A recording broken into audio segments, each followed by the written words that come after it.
मार्गशीर्ष यानी अघन मास के कृष्ण पक्ष की एकादशी को उत्पन्ना एकादशी के नाम से जाना जाता है।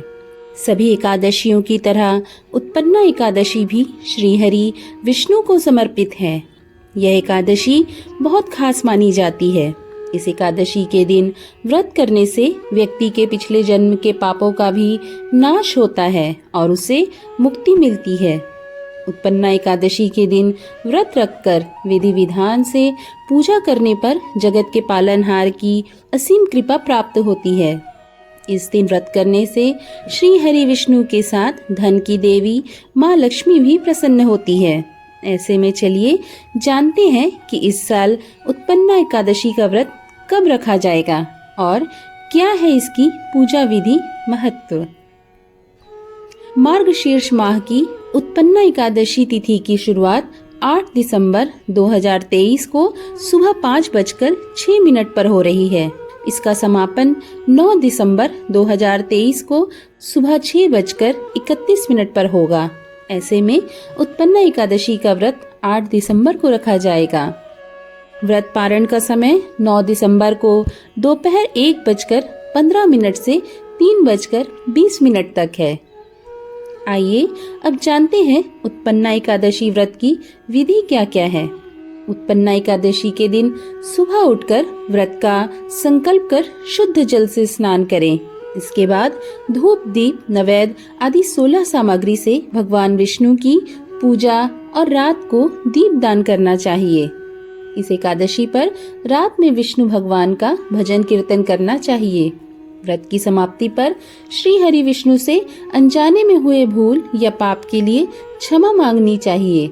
अगले दिन यानी द्वादशी तिथि पर पुनः भगवान श्री कृष्ण की पूजा कर ब्राह्मणों को भोजन कराना चाहिए।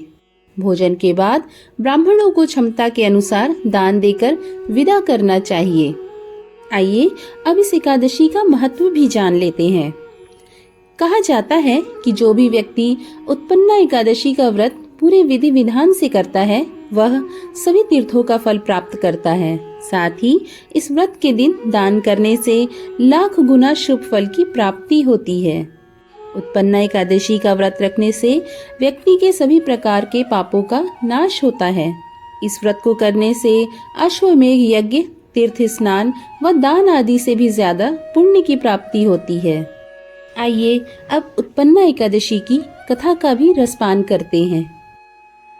इस एकादशी का नाम उत्पन्ना इसलिए पड़ा क्योंकि इस दिन एकादशी माता उत्पन्न हुई थी।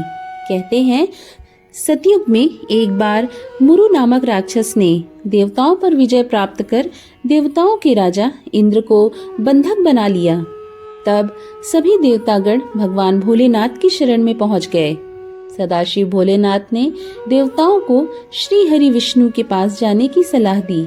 उसके बाद समस्त देवतागण श्री हरि विष्णु जी के पास जाकर अपनी सारी व्यथा सुनाई।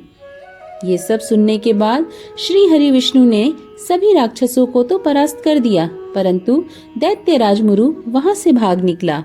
श्री हरि विष्णु ने दैत्य मुरु को भागता देख उसे जाने दिया और स्वयं बद्रीनाथ आश्रम की गुफा में विश्राम करने लगे। उसके कुछ दिनों के बाद दैत्य मुरु भगवान विष्णु जी को मारने के उद्देश्य से वहां पहुंच गया। तब श्री हरि विष्णु जी के शरीर से एक स्त्री की उत्पत्ति हुई।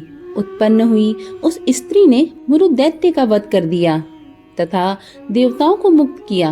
भगवान श्री हरि विष्णु के अंश से उत्पन्न होने के कारण श्री विष्णु जी ने प्रसन्न होकर उस कन्या को वरदान देते हुए कहा कि संसार के मोह माया के जाल में उलझे हुए समस्त जनों को जो मुझसे विमुख हो गए हैं उन्हें मुझ तक लाने में आप सक्षम रहेंगी तथा आपकी पूजा अर्चना और भक्ति करने वाले भक्त हमेशा समस्त भौतिक एवं आध्यात्मिक सुख से परिपूर्ण होकर सद्गति को प्राप्त करेंगे।